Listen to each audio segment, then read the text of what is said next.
I am Marcus James Dixon with Gold Derby, and we are joined today by Nneka Aldama, the coach of the Navarro College cheer team and the star of Netflix's docuseries Cheer.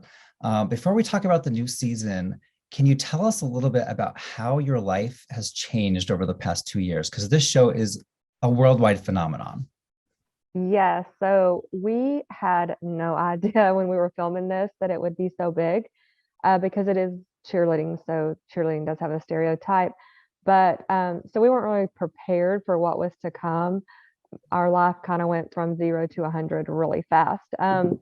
So we were just taking it all in. All of these wonderful opportunities came our way, but obviously with something this big comes then some devastating things as well. So the past 2 years have been, if you've watched season two, it was a lots of ups and downs and difficult times. And the good thing about living in a small town in Texas is that my day-to-day life doesn't feel very different.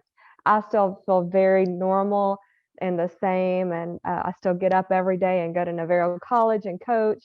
But outside of that little bubble is very different. And we're just taking every day as it comes and seeing what comes at us. Well, at Gold Derby, we're huge awards nerds, and I have to bring up that season one of Cheer won 3 Emmys, unstructured reality program, directing and editing. What was that moment like for you and your team when you found out that you had won all these trophies? Well, we love trophies.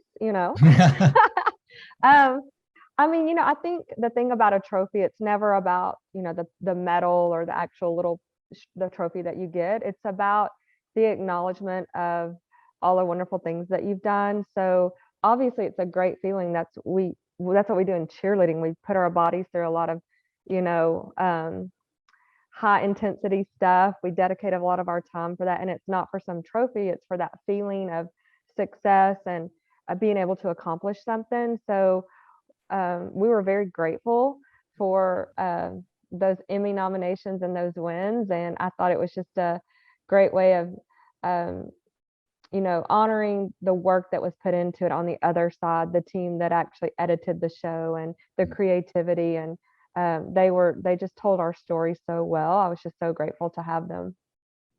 And if I remember right, that ceremony was the Creative Arts Emmys. It was kind of virtual, so you didn't get to go. Is that right? Did you ever get to hold one in your hand at least? No, Not yet? maybe this year? I don't know. Yeah. I think it's in person this year, if I Yeah, remember that would be correctly. amazing.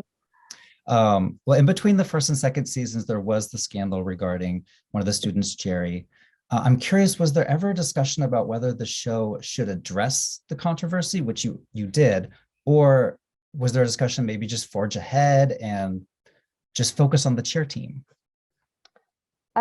I think that's probably a great question for Greg Whiteley, who is the creator of the show. And I know we had already obviously started filming season two when the pandemic hit and everything got canceled. And then before we even started back up filming the next season, which was also a part of season two, um, the Jerry Harris news broke. And I think it was probably because it is a docu-series, it is to tell our story. And you don't really want to hide anything. That was a part of the journey that we were on, as devastating as it was for us. I don't think there was ever, once again, it's really a question for Greg, but I don't think there was Mm. ever a question of not covering that, story. And I think probably the biggest thing is how do they cover it uh, without, or to tell everybody's story as gently but honestly as possible. And I think they did a great job of doing that, as best you could under the circumstances.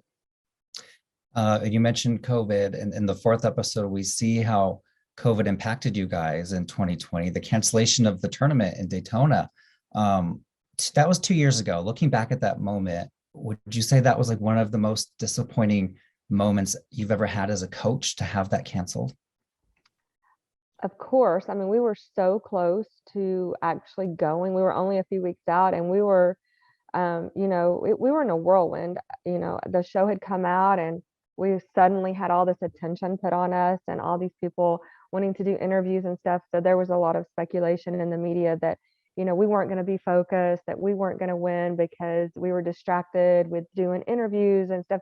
So honestly, we were determined to work twice as hard. We had put in so many hours, and we were actually on spring break, which is where we call it Hell Week because we put in so many hours, and we had just finished that up and feeling so good about competition. We had done 25 full outs. We could have competed right then if we needed to, and then we were like, surely this isn't going to affect us. We were so naive for a few days, and then it all spiraled out of control so fast. I've never experienced anything like that. The sadness of the kids, we came back and met. The school was, nobody came back from spring break because they weren't allowed to. We had gone online and shut down, but we were still there. So we came back and met and turned in uniforms, and it was a very, very sad day. And I never saw some of those kids again. I've not seen them since that day of turning in uniforms. And we went into a pandemic, and then life continued on. So it's not the way that anybody would want to end a season where you've worked so hard. And with cheerleading, we put in all this time on the front end to support other teams, and that second part of the semester is for us, and that's what got taken away. We'd put in all this time for the year, and it was definitely one of the most challenging. I think what was to come after that was certainly as challenging as well. But the past 2 years have been some of the most difficult times as a coach that I've experienced. Speaking about the whole whirlwind of that moment, you're also going to Dancing with the Stars around the same time. So you have Dancing with the Stars, Jerry's Story coming out, and then COVID. That must have just been a huge shock to the system. Like, you're happy, you're sad, you're disappointed. What was that time like in your life? Yeah, I mean, like you said, it's so many emotions. We were on such a high after the show came out. We'd gotten to go to the Ellen show and perform, and some of us went to New York, and we had all these great opportunities, and we were working so hard, and we looked so good. And then the season got canceled. But I think all of us, once we had let that settle in, we were like, okay, we're in this pandemic. Let's just take what has come to us and move forward. And then, of course, I got off, asked to go on Dancing with the Stars, and that was a dream come true for me because I was such a huge fan, and did that. And then the devastating news about Jerry, it's just like we couldn't get out of this weird cycle of ups and downs, and then coaching through a pandemic, that's a whole nother topic that we don't even have time for because it was so difficult because the rules were so stringent. If anyone didn't feel well, then you're in and out of quarantine, and it was just something that I'm hoping that's behind us, and that we don't ever have to experience that again. Can you talk about what it means to have so many people look up to you, to be inspired by you? I'm thinking in particular, there's two little girls, and I think it was episode 6. They run up to you, they get your autograph, they get your photos, and then they like high five. We just met Monica. What are moments like that like when you experience those? Well, I have always prided myself on being a good role model for my team, and I've lived my life and my personal life the way that I would expect them to live there. So I've always prided myself on that. And in our little community of cheer, I've always tried to be that role model. It's just now on a much bigger scale. And I've won enough trophies. I do this. I continue to put the time and effort into this for other reasons, and it's for touching the lives mostly of the athletes that I coach, that because they are like family to me. But also, if I can just inspire anybody, to push through the bad times, or to work hard to be successful, or any of those things, just to make their dreams come true. It's such a great feeling that's what I continue to, put my time into this sport for. For our final question, I'm kind of curious, you mentioned this earlier. What are some of the misconceptions people have about cheerleading and cheer teams that you'd like to address or clear up? Well, I'm hoping that those of the people that have seen cheer kind of have a new outlook on it. But before that, I think the shows like Bring It On and stuff make it look like cheerleaders are some mean popular girls that just want to look cute, and they even outside of that, a lot of times you only get to see cheerleading on the sidelines of a football game or something like that. And although we do that, and that is something that I actually love, I love game day cheerleading, it's not competitive cheerleading, and that's a whole new level. It's very athletic. And so we were hoping that all I wanted to do was tell our story of these incredible athletes that worked so hard. And I'm hoping that, and I do think, I don't even hope, I know, because I've been told, I've gotten the DMs, I've gotten the messages of people who said, I had no idea that cheerleading was this. I had no idea how athletic, I had no idea how hard, and the work that's put in. And thank you for educating us. And even in the cheer community, people that have reached out and just said, thank you for educating the people of the world, because now they understand what we do. So hopefully those misconceptions of old school cheerleading, where it's a popularity contest, is kind of, that's history, and people really understand what these kids are committing to and putting themselves into.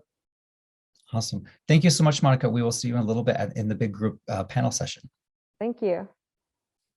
I'm Marcus James Dixon with Gold Derby, and we are happy to welcome Sue Aikens, star of Life Below Zero on National Geographic. Sue, you have been sharing your life in Alaska with viewers for an entire decade now. What is it about this show that keeps you coming back year after year?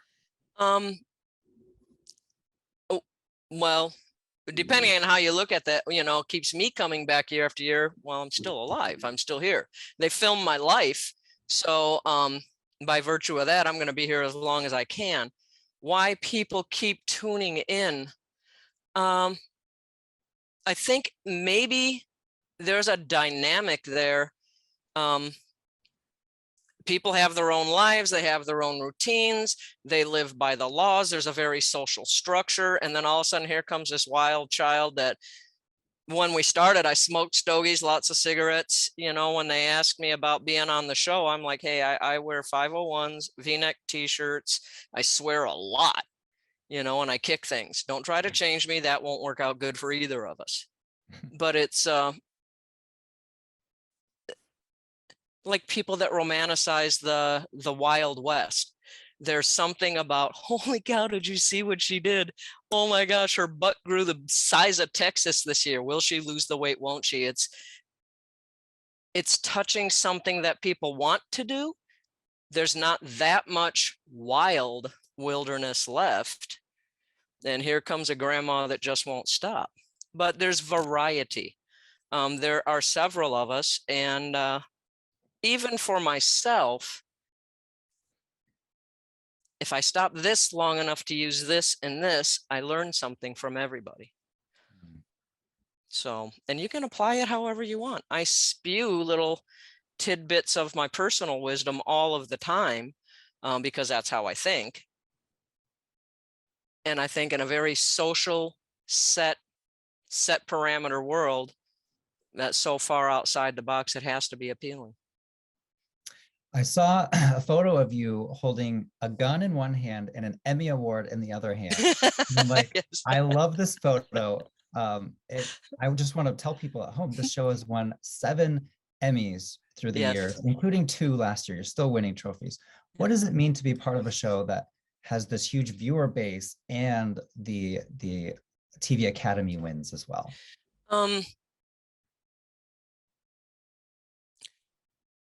My portion of the show, again, is just my life. Follow me, don't. I don't slow down a whole lot unless I break myself, and then I'll probably drag the part behind me as I go.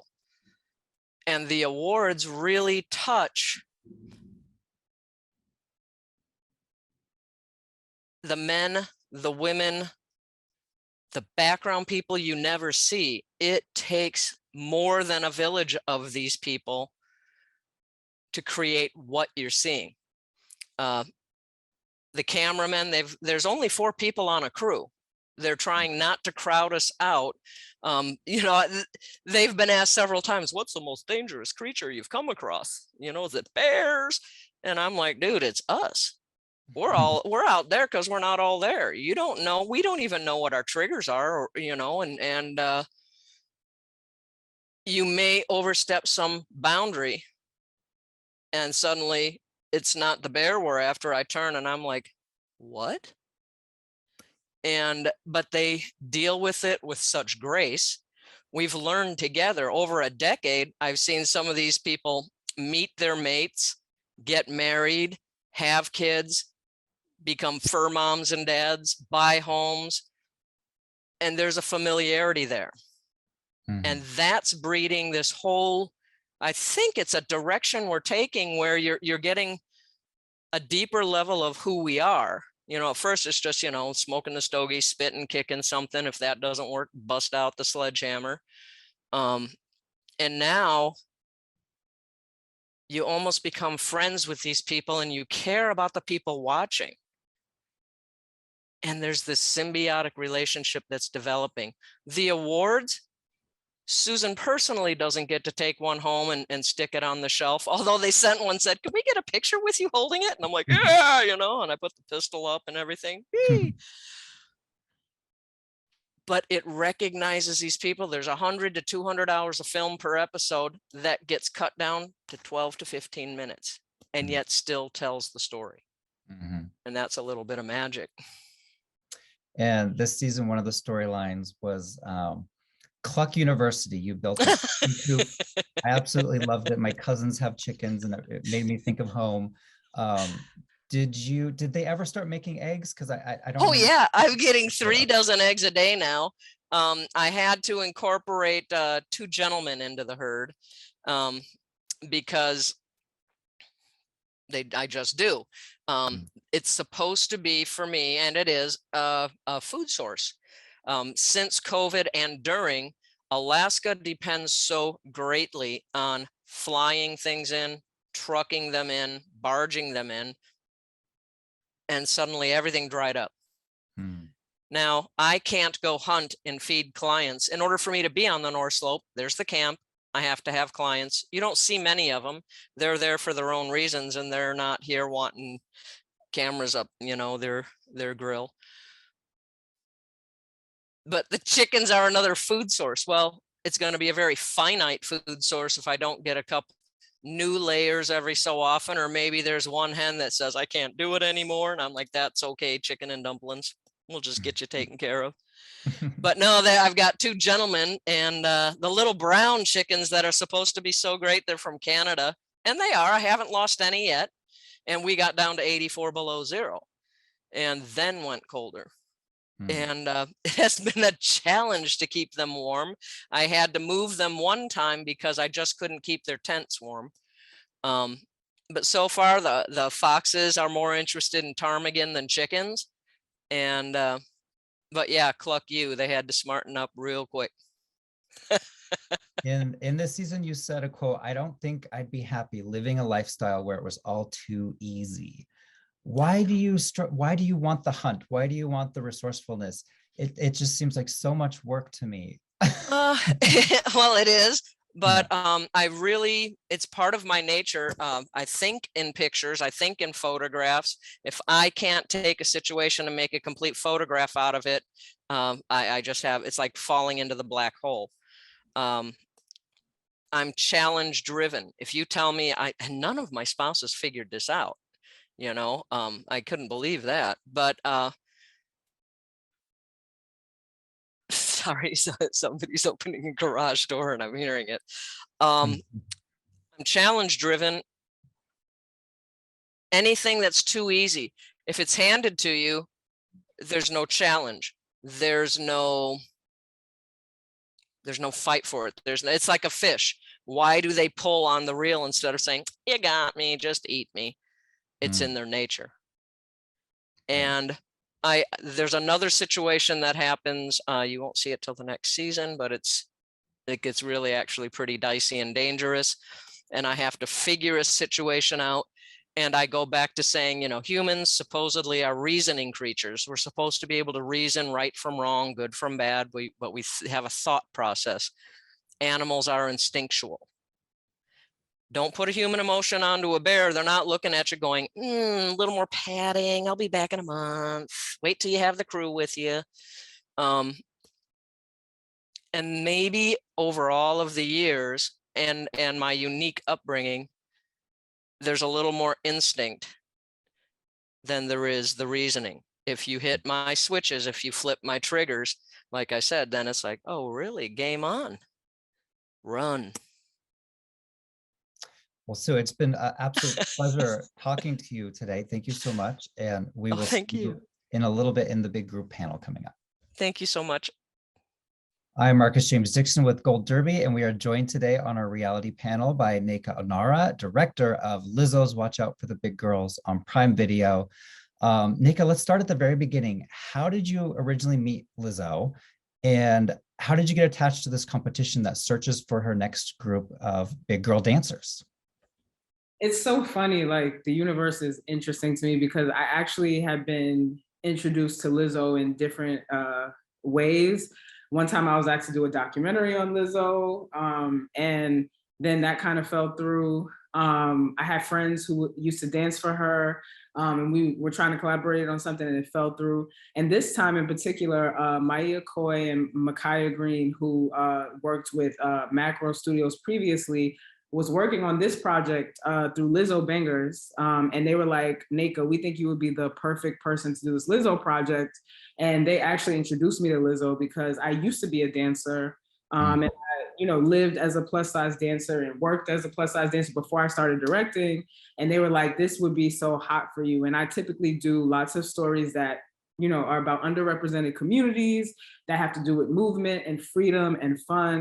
And so when I met Lizzo, Lizzo really made it very, very, very clear that her vision for these girls was to really tell a story that's about them, getting them booked, showcasing their talent, and showing the world that they exist in powerful ways and happy ways. And so when Lizzo told me about that, the EPs told me about that, and Amazon, I was like, this is actually the perfect project for me. In one way, because it represents who I am and I feel connected to the girls specifically and Lizzo. But beyond that, it's like a chance to revolutionize the genre itself. I come from a documentary background. And so I was like, I want to call this docuality, is what I told them. I was like, I want to bring a sense of authenticity and letting the authenticity and the storytelling lead the format rather than the format lead what we see. So that's really what I did on this show. I'm so glad you mentioned that. I was gonna ask you about that because I'm a huge fan of Drag Race and Survivor, but they're very formulaic shows. And this is a very no formula at all. Is that very freeing as a director? It is freeing as a director. I came onto set and, people are very used to directors only calling this shot, that shot. And I was like, listen, I come from documentary.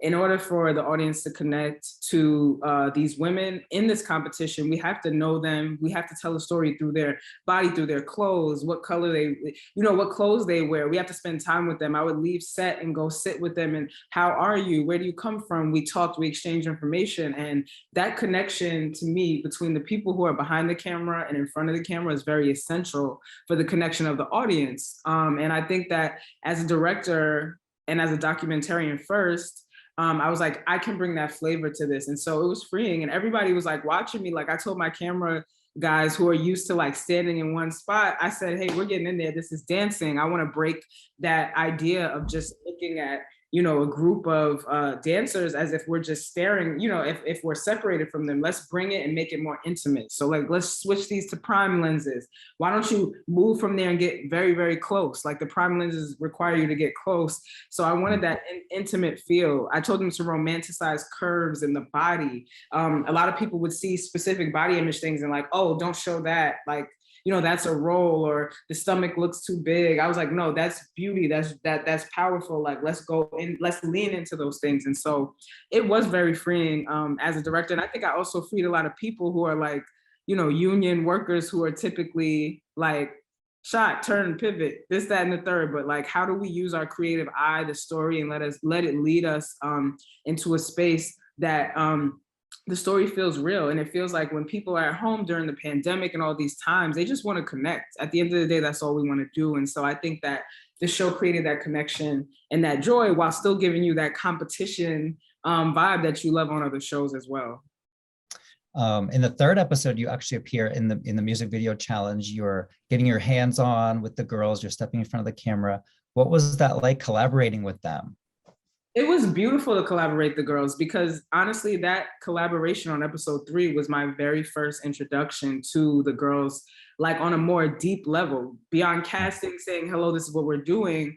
I got to like hear their stories, help facilitate and tell their stories, help critique them and give them, you know, a voice, you know, within the piece. Because like a lot of women that you've seen on the show, they talked about facing eating disorders, different things like that. Those are things that we got to connect on as we spoke. And so I think that was just a beautiful thing to come behind and get in front of the screen and actually connecting me closer to those women. Mm-hmm. And one of the contestants, she went a little over the line and complimented you in a way that made Lizzo feel uncomfortable. What was your reaction to that moment? And do you think it was handled by Lizzo perfectly, like how it should have been? Absolutely. I think, you know, I think that situation, I wasn't expecting her to hit on me.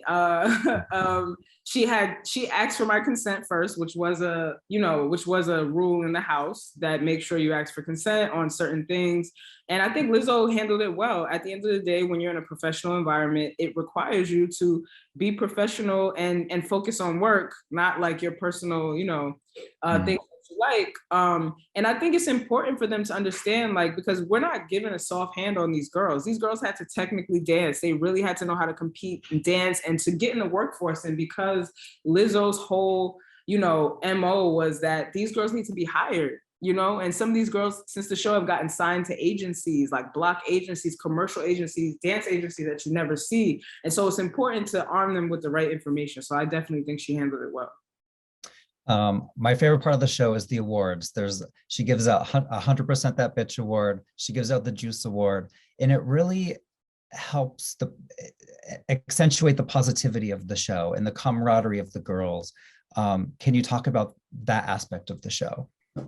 Absolutely. I think encouragement is important. We all need to be encouraged at a time, and the 100% that bitch award and the juice award, I feel like it was a sense of confidence and reassurance to these girls, which is super important. As much as you're critiquing, it's important to uplift. And I think that's what made the show so special, is that it was uplifting. But the fact that it was called 100% that bitch or juice, it's not like, here's a sad sob story, you know what I'm saying? That, you know, it's like, no, you are it. And that energy radiated through the show is like, this wasn't like some downtrodden show where we're, you know, telling sad stories about all of the oppression that exists. We know that, but these girls are like any other girls, and they should be able to flex and flaunt, you know, on how good they are. And I think it definitely tells the mind to start celebrating yourself. And I think that is equally as important as the competition. So those awards were like very affirming to the girls, and it was like a beautiful thing.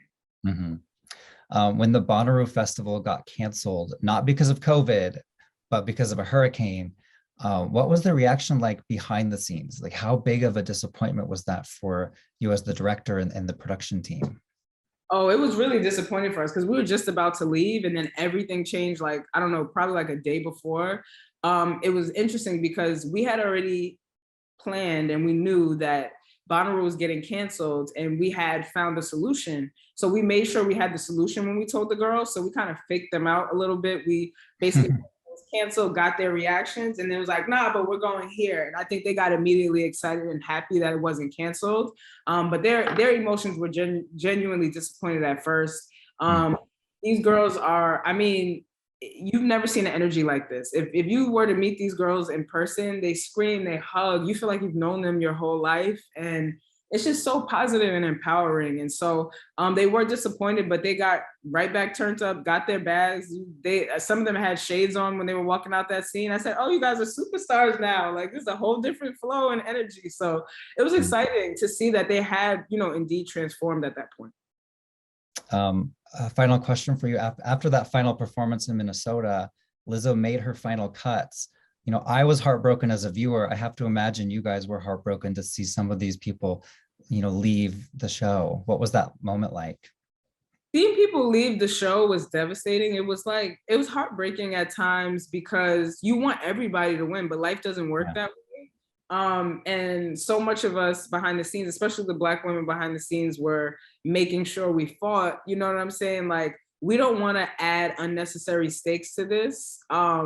if people need to go home, it should be organic and authentic, right? There's no growth, things like that. And I think a lot of times in these formatted shows, we add the stakes on top of the people, or we just do it for the sake of the format. But in this case, we let it be authentic and organic when someone just wasn't working. It wasn't like, in every single episode, gone. And so I think it actually caught people more off guard, because you assumed no one was going home. Like this, everyone was going to win. And again, not going with that sob story. The real world doesn't work that way. And sometimes, unfortunately, you lose opportunities based on sometimes getting in your own way and things like that.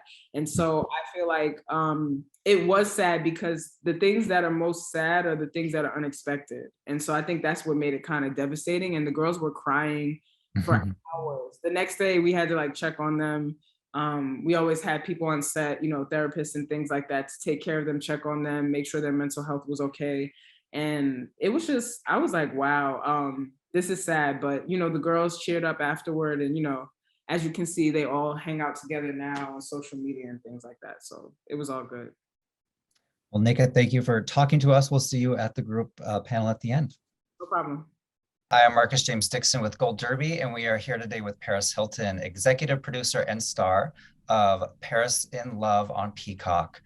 Paris, I'd love to know more about where the idea for the show came from and what made you and Carter, your fiance at the time, decide to chronicle your lives and in the big lead up to your wedding day. Well, I had just signed my deal with Warner Brothers for my new production company, Slivington Manor Entertainment. And we were just talking about all the different projects and ideas. And they said, well, are you guys getting married soon? And kind of were asking us about that. So it was just Carter and I going back and forth talking about it. And I thought about it, and I just felt with my documentary, This Is Paris, it just ended in a way where my life was just completely different. And I just wanted my fans to see that I found my happily ever after. And what makes this series different than some of your previous experiences with reality shows and with the documentary? There's no cows this time, for starters. Yeah, it's definitely different than anything I've ever done before, because with my other shows, I was playing a character. I was having a lot of fun with it. I obviously was not at home. I was, traveling all over. So this was different because it was here at home in LA with my family. And this is the first time we've all done something together, and also just planning a wedding for the first time. So yeah, it was a lot of fun to capture all that. And Carter mentioned in one episode that he doesn't necessarily like the limelight. He likes watching you on the red carpet while he's behind the red carpet. So was it hard to convince him, hey, we're going to bring cameras into our home and film everything? Definitely, it was very new to him. He's, a serious entrepreneur, and he also comes from a town of 1,000 people, very small town boy, and is just not used to the cameras. But he knew that it was something important to me, and he loves me very much. But yeah, it did take some convincing to do. You probably had thousands of hours of footage over these months. How did you decide what to show and what not to show? Because, not everything can make it. Well, definitely not everything made it on camera, because it was just a lot of footage, especially for the wedding, because it was a 3-day wedding, and there was just so many incredible and romantic and magical parts that it probably would have been like 10 episodes at least. So yeah, but we basically kept everything in. We just really wanted to show the story and my family and everything that was happening. And you are an executive producer on the show. Can you talk about being involved in the creative process, behind the scenes, in addition to in front of the camera? Well, it was just filming my life. So basically just trying to figure out my schedule, since I'm constantly traveling and my schedule is out of control since I'm doing so many different projects. So it was really just about figuring out, which parts we were going to shoot and where we were going to bring the camera crew, because it was a lot of travel. But I just chose the most important parts, and since it's called Paris in Love and it was about planning a wedding, that was definitely important just to get all of those moments since there is a lot that goes into planning a wedding. Looking back, do you think you were too stressed out or not stressed out enough in the lead up to the wedding? I think I was a pretty chill bride. Like I've seen a lot of bridezillas and people who get very stressed out. So I think in that way that I was chilled, but it was a little stressful just, dealing with my mom and Carter because sometimes they would have, different decisions on things. And I was just kind of like sitting back and just like letting them both plan everything. So that made it easier on the planning side for me. And you and your mother, Kathy, had a complete journey on this show, particularly after she watched your documentary, This Is Paris. You two ended together in such a good place. Did you feel like you got to know your mom, even better because of this show? Definitely, for the past 2 decades, I've been on a plane traveling for over 250 days out of the year. So during the show is actually the most time that we've got to spend together in years and years. So we just had so many bonding moments, and yeah, it was really difficult to just talk about, everything that happened to me as a teenager because it was something that was just so painful and traumatic. Going to these schools and the abuse that I suffered, and it was something that was just so painful to talk about that I just never even brought it up after. So when I finally did, reveal this in my documentary, it was such a shock to my mother, and it was obviously very painful for her to hear. But just going through Paris in Love and actually talking about it and facing all of that has just been so healing for both of us. And then with my mother and I going to Washington, D.C. together and speaking on Capitol Hill and just all the impact that we're making on the Stop Institutional Child Abuse Act. I'm just so proud of all the impact work that I've done and just making a huge difference and trying to get this passed on a federal level. So it will be illegal, everything that happened back to me and so many others. So it can't happen to any more children. So it definitely made us closer than ever. I think one of my favorite moments on the show is this very real moment between you and your brother Barron. You went to McDonald's. Yes, Paris Hilton goes to McDonald's, everyone. And then you went to this park where you used to go as kids, and you had just, it was such a relatable scene. Like anyone can see themselves in this moment. Can you talk about that at all? Well, my brother and I are extremely close, and especially growing up in Los Angeles, it's really hard to trust people or open up to them. So I feel just lucky to have people like my brother and my sister. And since Nikki lives in New York, I don't get to see her in real life as often unless I travel over there or she comes here. So I just thought to call my brother first and just kind of like to feel those, back in childhood vibes. And there was just no problems, no stress. And so I decided, let's just go to McDonald's, go to the park we used to go to when we were little. And yeah, it was just a really nice moment just to be able to talk with my brother and tell him, what was happening and just be open with him because he's just one of my best friends. What advice do you know now at the end of this show that you wish you had given to yourself at the beginning of this show? To not stress out as much during the wedding and just to live in the moment. And I think that would be my advice to any bride. Just, it's your day, enjoy it. Don't worry about what everyone else is thinking.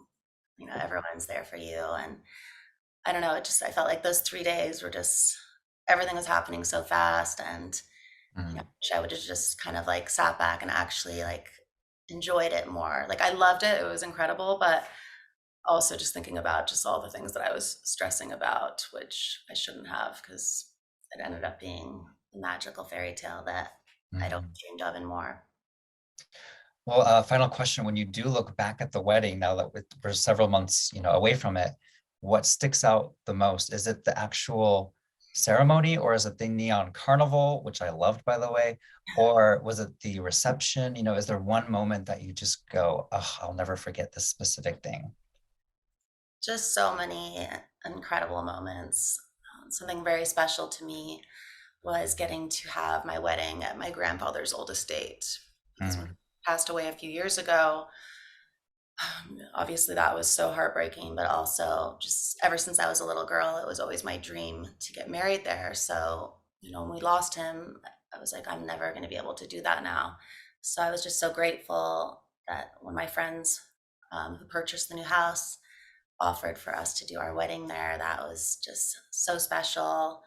And obviously the neon carnival, I am such a kid at heart, and that's why I just thought renting out the Santa Monica Pier and throwing kind of like this neon carnival rave party with Diplo DJing and all of my friends dressed up in neon, and I was in my neon pink Barbie raver wedding gown. It was just like a dream, and all my friends are still talking about it and just saying that was like the most epic wedding ever. So yeah, it was definitely something that I will cherish forever, that memories. Are you still a kid at heart, or now that you're married, are you officially an adult? What do you think? I'll always be a kid at heart, but yeah, I'm an adult slash kid.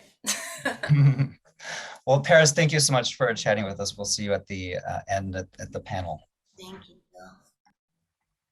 I am Marcus James Dixon with Gold Derby, and we are now joined by the godfather of reality TV, Jonathan Murray. Jonathan, we're here today to talk about the real world homecoming. But before we do, I kind of want to remind people that before you came along, there were no reality show categories at the Emmys. I mean, the real world 30 years ago, we're celebrating the 30th anniversary. How do you think this genre has changed over the past 3 decades? Well, it's exploded. I mean, you're right, when Real World was born back in 1992, and we would submit for the Emmys, they didn't have a reality category. So we would be in, nonfiction going up against a Bill Moyers news special.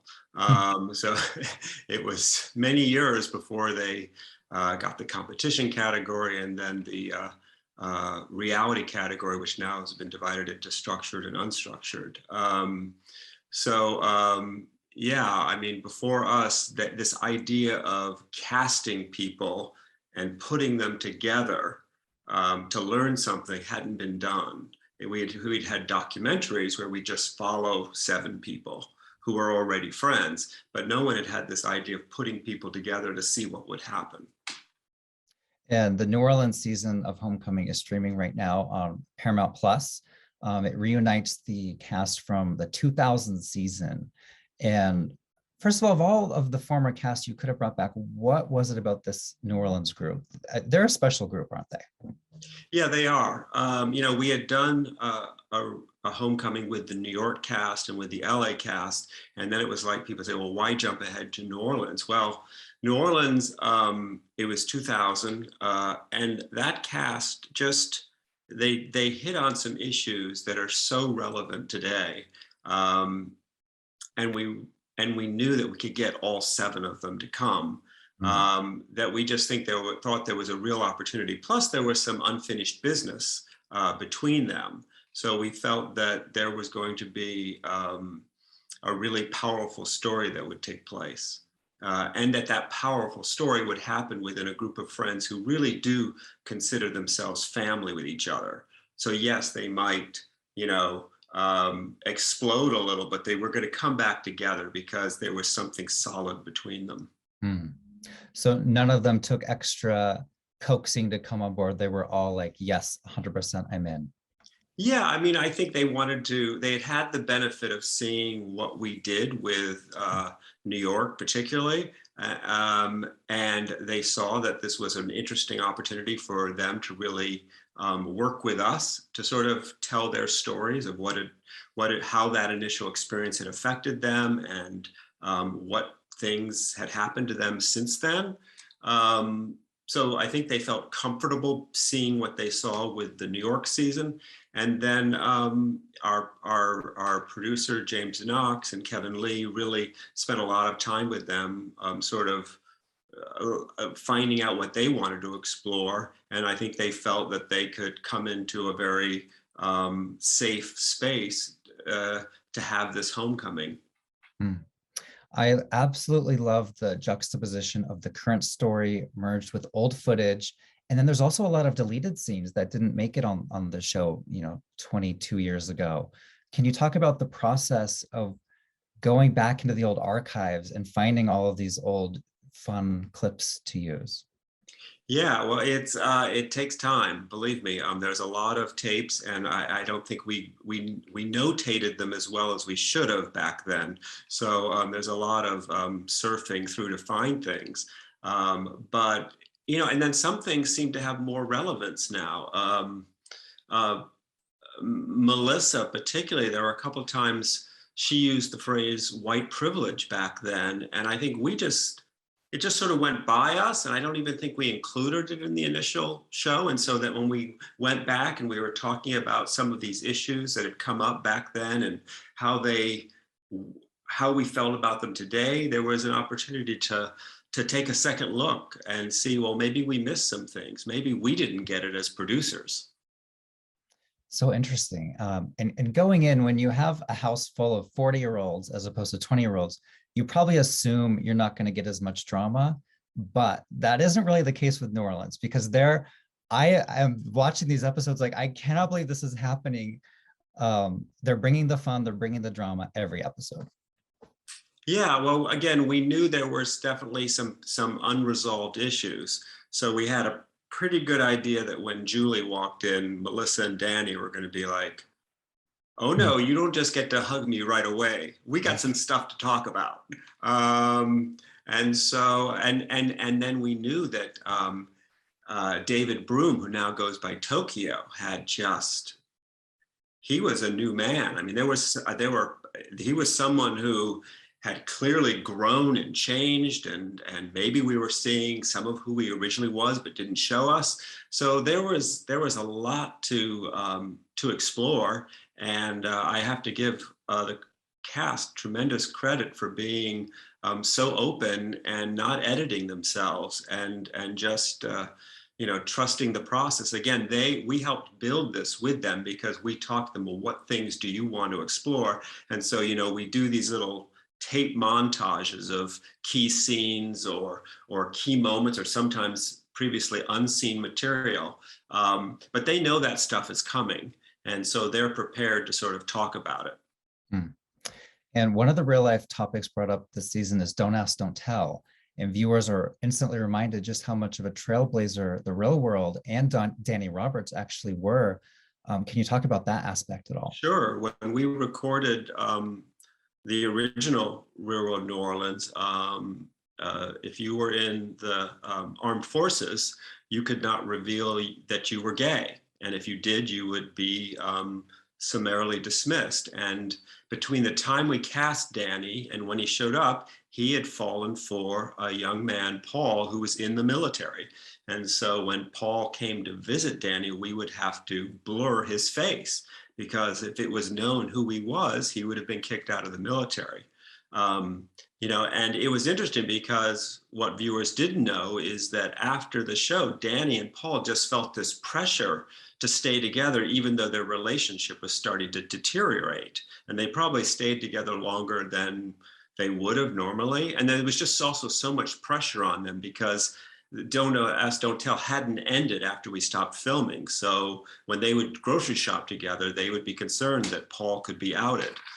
So it was great for Danny to have an opportunity on this homecoming to meet with Paul, and for the two of them to heal some of the pain that they had gone through back then when they broke up. And seeing the old clips of Paul's face where it goes from blurred to unblurred, that was such a cool moment production-wise. Yeah, absolutely. And you mentioned Melissa. The new season talks about the topic of race and juxtaposing that with 22 years ago.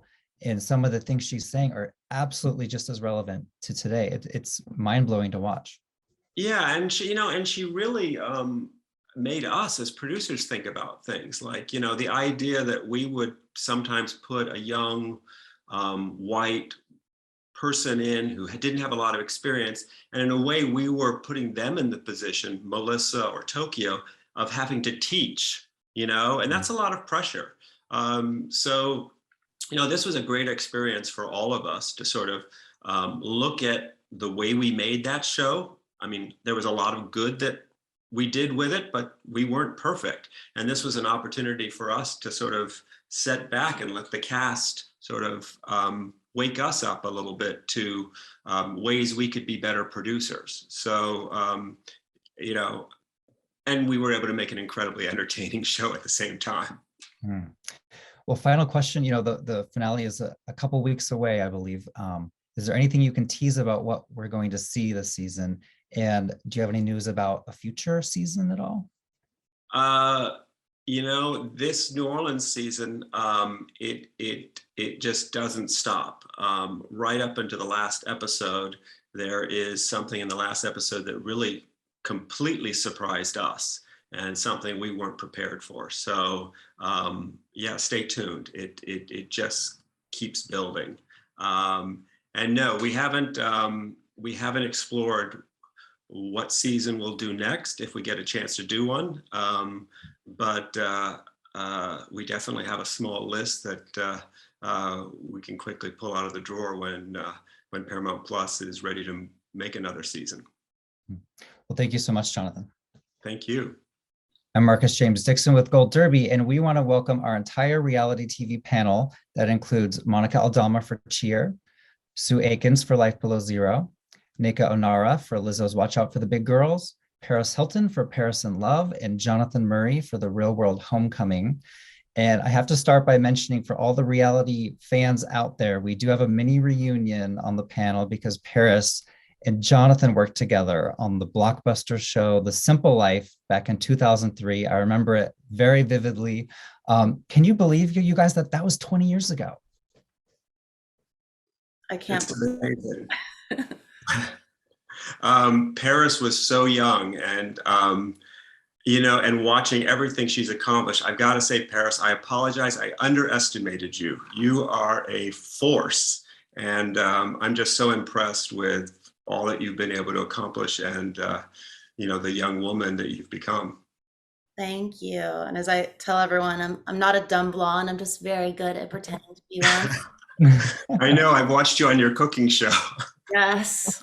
But I just want to thank you so much for everything. Just The Simple Life is the start of my career and is so iconic, and people still love it, and it's so timeless, and really just kicked off this whole new genre of like celebrity reality TV, and it's so pioneering and innovative and everything. So I'm so happy that you convinced me to do it. It was the best season of my life. It was a very special time for all of us, that's for sure. And Nicole Richie actually is in the finale of Paris in Love. If anyone wants to see them reunite, watch that finale. And this is kind of a question for everybody. The COVID pandemic is obviously still affecting production worldwide. And Monica, I really want to talk about your show in particular, and then we can all kind of branch out, because COVID canceled your national tournament, and it really affected the show. Can you talk about that and how COVID kind of changed Cheer? Yes. So yes, it kind of came up quickly. We thought we were untouchable, and then everything spiraled out of control so quickly. And I think, Greg was trying to figure out, because we were filming season 2, how do you end season 2 with no national championship for Cheer? And everything was just happening so fast. Do we still try to compete but have our own thing? Do we? And that was very unrealistic, but I think everything was just trying to think of a solution to how we were going to tie up season 2. And there was no other way to tie up season 2 except to extend it a whole nother year. So we had 2 years in one season. And for cheerleading, you touch each other a lot. It's a very close contact sport. So trying to then come back another year still in the middle of a pandemic was so difficult for us, because we were trying to go by all the rules of the CDC, and then our school was very tight on the rules. So we were having different group practices, and then in and out of quarantine. It is no joke to coach a team through a pandemic, because mentally it is very, very tough to have to be in quarantine. You can't even leave your room. You have to take the athletes' food. It really took a mental toll on us. I'm so thankful that we're in a place now where it's a little bit more relaxed and we're able to feel a little bit more normal than the past 2 years. It's been very, very hard. And Sue, when you think of Alaska, it's way up in the north, but COVID even reaches up there. How did it affect life below zero? You know, holy cow, during the pandemic, I was getting phone calls, you know, right before everything hit. I decided it's a big on my list to knock things off the bucket list and challenge myself. We talked about that earlier. And so I wanted to learn how to tango. I was 57 and decided, where do you do it? Go to Buenos Aires. And you could see that people were, you know, you get a real tight dress, push the twins up and learn. But as I was coming back, you could see that there were some problems, and I ended up having to have spinal surgery, T1011 all the way down, laminectomy, discectomy, and whatnot. And I had to call my daughter. I was in Anchorage at a hotel, and I'm like, hey, send my truck down because people are dropping like cattle. I'm out of here. And drove, 300 miles to Fairbanks, flew myself. People don't know I have my own airplane, but I flew myself up. But I was getting asked, Sue, tell us, how are you handling the isolation? And I'm like, it's my jam. You know, I mean, I'm the only person in 500 square miles, you know, I mean, it's perplexing when I see everybody else wearing masks, but I was one of the primary businesses, so I had to learn. And it was quite different. And I'm like, come on up, guys, just, you know, don't be sick and we'll deal with it. You sneeze on me, I knock you out. There's my policy. But it took a while before the crews could come up. But to prevent the back and forth, the North Slope of Alaska and all the villages back in the pandemic in the early 1900s lost 2/3 of the people. So the North Slope shut down hard. And but to do the show, we would do 15 episodes in a oneer, 10 episodes in a oneer. And so it's like, well, get comfortable because we're going to rock and roll for the next 3 months, guys. And the gloves are coming off. We're going to get real. You know, it's not 2 weeks and I'll coddle you a little if you get worried about something. It's like, keep up. I just had spinal surgery and I got to get stuff done. And at my age, it can be devastating or it can open up a whole new channel, but it's always up to you.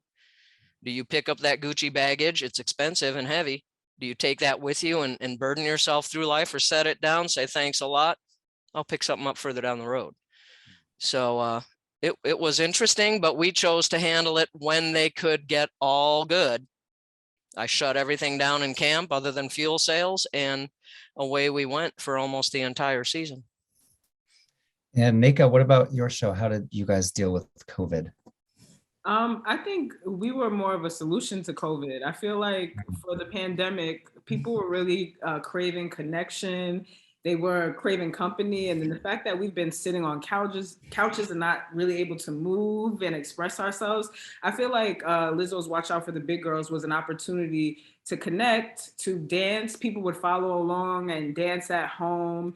And I think it was coming at a time where the pandemic had just ended. So people were craving that movement and that freedom. And so I think it allowed all of us the ability to really connect and showcase and get off a lot of the energy that we were just kind of got stagnant throughout the pandemic. So I think we were more a solution driven thing for audiences post-pandemic. And then the way we shot it differently than typical reality shows where, you know, you might not have such intimacy in the camera being so close. And we were intentional about that because we wanted people to feel almost like 3D, like you were there and plopped into the world versus like just watching it, so that you could feel a part of it. So it was more so a solution, and we were really intentional about that as well, knowing that we were coming out of the height of the pandemic.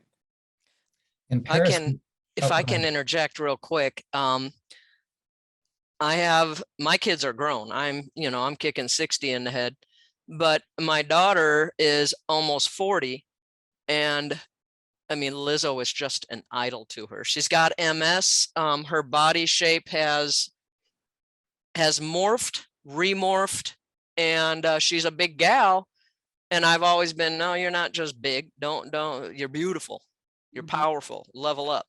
But seeing, watching, hearing everything you're doing, kudos, because it is time. I think the pandemic stripped a lot of that webbing away from the eyes. And it was like people got a little crazy, but people also empowered themselves and are empowering others. So it's more that doesn't matter what color you are, we're one species, and hey, I'm beautiful, you're beautiful, let's rock this thing. So I really, my daughter's so thrilled. She's like, oh my God, somebody from Lizzo. And Paris, 20 years ago, you look 20 right now.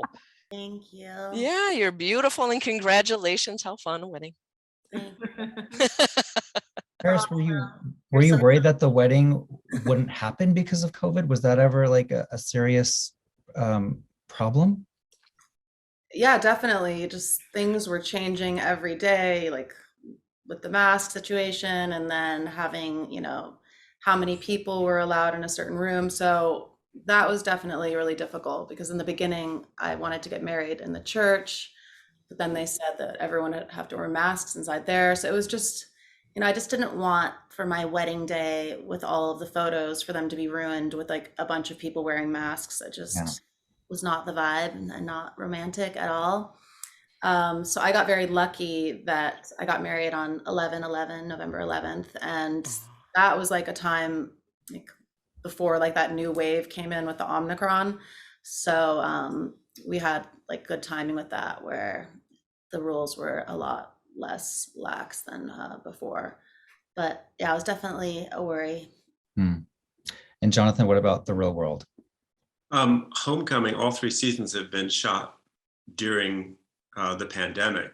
So I guess we don't know anything else, but and the cast actually said they liked it in New Orleans because we actually, one of their favorite experiences going back to the original season was going to this drag bar. And what we were able to do for them is we basically let people know that we were going to be shooting this. And a lot of the people who were fans of theirs, who had been inspired by their stories, were able to come to this drag bar. We were able to test everybody. So our cast actually got to go out to a club, in a safe environment. And they were like, oh my God, we haven't been able to do this for since the beginning of the pandemic. So we actually were able to create a normal moment for them. That's so cool. And we're kind of running low on time, so I'm going to ask one more question for the group. Being on reality shows, you get a lot of social media people. Some of them are nice, some of them are not so nice. I'm curious, have you all grown thicker skins by being, part of this world? Paris, I'll come to you first. Definitely, I've been in this industry a very long time, and everyone from the media who was very cruel to me, just people constantly making up stories. I've seen and heard it all. So I've definitely built a very tough skin. And with social media, I feel bad for those people that they have so much time on their hands and they're so unhappy with their own lives that they will literally waste their time sitting and typing rude things to people. I think it's very sad for them. So I don't take it personally, because I know it's just an issue that they have with themselves. And Monica, I see you nodding. Yeah, I mean, I was thrown into this world not having a clue that I would be. And I was so used to always trying to be so perfect and do the right thing that I really didn't have people say bad things about me ever. And then I suddenly had this influx of wild things. I mean, a lot of people love you, and then some people think you're a crazy, psychotic, whatever. And I just really took it for the past 2 years, and I got a lot thicker skin for sure. Because, you know, you can read 1,000 great comments, and then that one that says all the bad stuff, you kind of let it, you sit on it for a while. I've gotten better at not doing that. But I also this year just kind of took it upon myself to start blocking the crazy people that sought my personal social media space out, because I thought, you know, this is really my personal space. There's no reason I should allow these people to come on, even though I did for 2 years, just let them say whatever. I just started blocking people. Like, you're gonna come to my page, block, and it feels really good to have my personal space go away. Don't search me out with that mess. I also think it's important, at least for me, I think in all these little quips, you know, people call them suisms, and but it's just the way I think. Just because you are invited to an argument does not mean you have to attend. You empower yourself and really look at it, and what is it hurting? It's, you know, people, oh, you're fat, oh, you can't shoot. Okay, 2 and 2 is 5 for you today. You know, bye. You know, to react is the whole reason they do it. And you just kind of disarm it and go, oh, okay, so you hate me, okay, yay. You know, once in a while, I think I'm sketch too. Go watch the other people, you know, have a nice life. If I don't see you or meet you, you know, make it real. But that's me. But I think that's one of the things you asked me earlier. What do people get out of? I have no really idea what they get out of what I do, because I'm just like out there. But the little things I say and do, it's all about empowerment. It's all about, you know, the only person you're guaranteed to wake up with, sleep with, shower with, and die with. We all cross that finish line. I don't know when, is yourself. Empower yourself, because it's a long, long ride. You might as well love the person you're doing it with. And Nneka, how do you deal with the online trolls? To be honest, like, the way I deal with things in general is I just don't put them on my radar. My main concern was, am I doing honor? Am I showcasing these women who are plus size with poise? Do they feel astute? Do they feel like royalty? Do they feel beautiful? And I feel like because that was my focus, almost I feel like sometimes energy manifests on itself. And I feel like putting that energy into the girls actually made that energy be infectious to the world. So I was looking online. We were prepared for a lot of trolls, and actually we didn't even get trolls. We got a lot of kids who watched the show.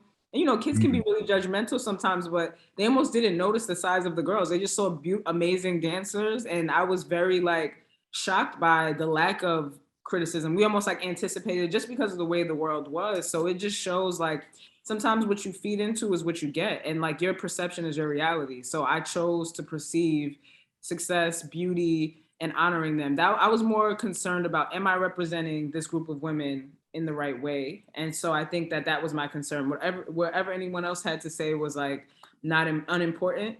And, you know, luckily, you know, Spirit allowed for the spirit of joy and celebration to come around this show. So this was the first time I seen that, and a lot of the girls as well were shocked as well. They were prepared, you know, ready for the criticism, and they got a lot of affirmation. So typically I would have way more to say on this in an edgy way, but actually I feel like it was an empowering experience to see that it wasn't as much criticism as we anticipated. I love that so much. And Jonathan, what about you? You know, the trolls go after the people that are on the air, so it doesn't hit me, but we try to prepare our casts for this in advance, but it's still hard when you read it. And I've been really proud of the Real World New Orleans Homecoming, because they've actually been online on social media saying, hey, you can say something constructive, but I don't want you saying anything negative about any of my fellow cast members. We may have disagreed on things, but we love each other. And so, you know, in a way, they're trying to look out and stand up for each other. Well, thank you guys all so much. This was so fun getting to know you and talk about your shows. If there are Emmy voters watching this, these shows will all be on the Emmy ballot. So go ahead and vote your hearts out. Thank you. Thank you, Marcus. Thank you. Thank you. John. Great seeing you all. Bye. Jonathan, thank you for paving the door. And Monica, the cheer, just hearing you speak again, empowerment. I get that out of every single person here. So it was wonderful having such amazing people to do this with. Thank you. Nice to meet Thank you. you. Susan. Love having you too. We're making everyone laugh and smile.